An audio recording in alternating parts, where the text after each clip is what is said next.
नमस्ते। चलिए आज हम बात करते हैं LIC हाउसिंग फाइनेंस लिमिटेड के बारे में। अब ये एक और एक सरकारी कंपनी है और क्या हमें इसमें निवेश करना चाहिए और अगर हम निवेश करते हैं तो ये लॉन्ग टर्म होगा या शॉर्ट टर्म होगा या ये मिड रेंज होगा। थोड़ी बहुत चीज़ें मैं आपके साथ शेयर करूंगा। उसके बाद हम ये कंक्लूजन पर पहुंच सकते हैं कि हमें एग्जैक्टली निवेश करना चाहिए और अगर करते हैं तो कितने समय तक हमें इसे होल्ड करके रखना चाहिए। तो चलिए कुछ आंकड़ों के बारे में बात करते हैं। जैसे LIC है, बहुत पुराना कंपनी है, बहुत पुराना फर्म है। इसका मार्केट कैपिटल 19,911 करोड़ का है और इसका जो PE रेशियो है वो 7.53 है। अब देखिए इस सेक्टर का जो भी ये हाउसिंग फाइनेंस सेक्टर का जो PE रेशियो है वो 20.70 है और LIC का केवल 7.53, विच मीन्स यहाँ पर एक उम्मीद है कि PE रेशियो थोड़ा सा ऊपर जा सकता है। इन्होंने डिविडेंड्स भी दिए हुए हैं 2.03% का। तो ओवरऑल ये अपने शेयर होल्डर्स का भी जब जब होता है तब तब अच्छे से ख्याल रखते हैं। अब हाल ही में मैं इनके एक CEO का इंटरव्यू देख रहा था, मिस्टर सिद्धार्था मोहंती। तो उनका क्या कहना है, LIC क्या कर रहा है, स्पेशली ये जो हाउसिंग फाइनेंस लिमिटेड है, और उनका ये मानना है कि अभी बहुत बेटर समय है जितने भी रियल एस्टेट के जो भी सेक्टर्स हैं। और ये क्यों ऐसे बोल रहे हैं, इसके थोड़े से पॉइंट्स हैं जो मैं आपके साथ शेयर करना चाहूँगा। जी देखिए, उनका ये मानना है कि ये जो टाइम है, खास करके जस्ट अभी कोविड से सारे लोग धीरे धीरे बाहर बाहर निकल रहे हैं, ये एक बहुत ही बेहतरीन समय है इन्वेस्ट करने के लिए। अब जो इन्होंने ट्रेंड देखा है पिछले साल में कोविड होने के बावजूद भी, अब पहले कैसे होता था, सिर्फ हम और आप जैसे जो नौकरी करते हैं, जिनको सैलरी मिलता है, हम यूजुअली लोन के लिए LIC के पास चले जाते हैं। अब इसका कारण भी मैं आपको बताता हूं। हम में से बहुत लोगों के पास ऑलरेडी LIC के पॉलिसीज है। अब पॉलिसी के ऊपर भी कुछ लोन मिलता है, उसका इंटरेस्ट यूजुअली कम होता है, तो इसलिए मेजॉरिटी सारे सैलरीड लोग इनके पास जाते थे।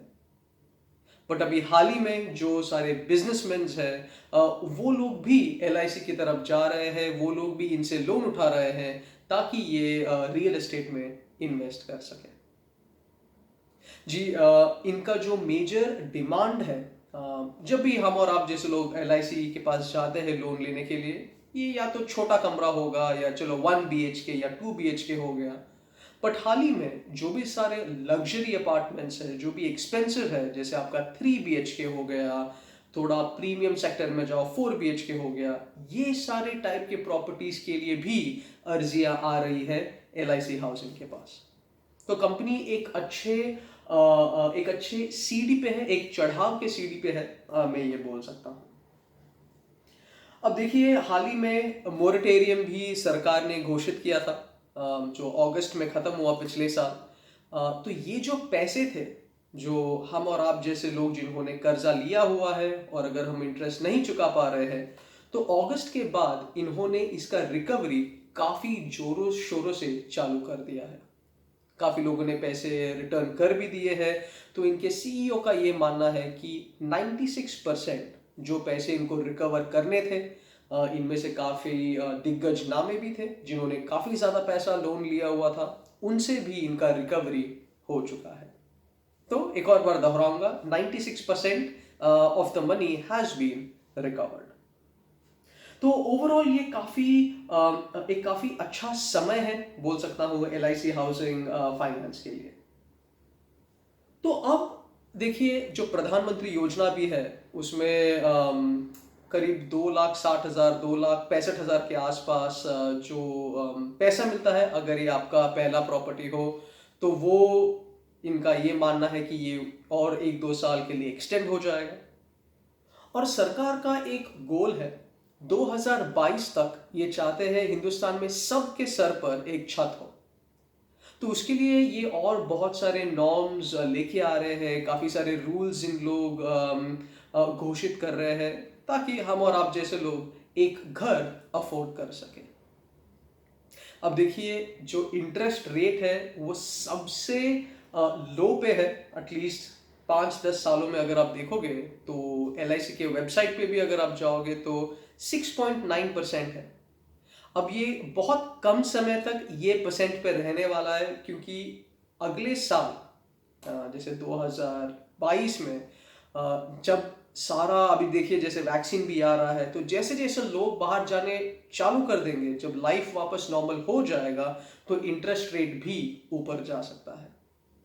तो इसलिए ये एक ऐसा समय है जहाँ पे जितने भी लोग हैं, जो आपके इन्वेस्टर्स भी हो गए, जो बिल्डर्स हैं, वो भी अच्छा हमको डिस्काउंट्स दे रहे हैं, क्योंकि रियल एस्टेट को बहुत बड़ी मार पड़ी है ये कोविड में।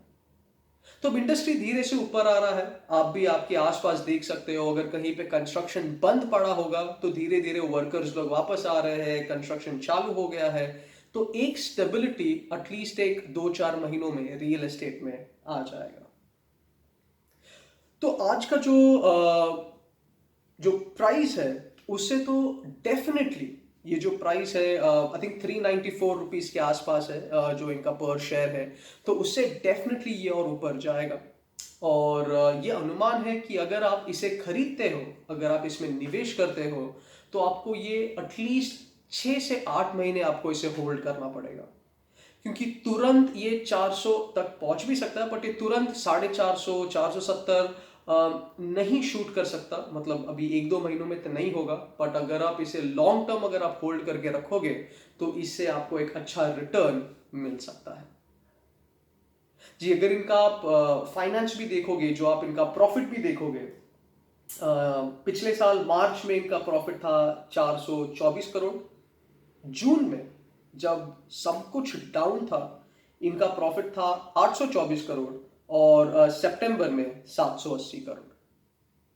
तो यहाँ पर लॉस की तो गुंजाइश ही नहीं है, और दूसरा ये भारत सरकार द्वारा भी ये बैकअप है, तो ये कंपनी लॉस में तो जाएगा नहीं। तो ये अनुमान है, या कंक्लूजन ये है कि अगर आप इसे खरीद रहे हो तो हमेशा की तरह आप ये लिंक्स को रेफर करें जो मैंने डिस्क्रिप्शन में डाल रखी है, और इसे आप लॉन्ग टर्म के लिए होल्ड करें, और ये बहुत ही अच्छा शेयर होगा आपके पोर्टफोलियो के लिए। तो आशा करता हूँ ये वीडियो आपको पसंद आया। धन्यवाद। नमस्ते।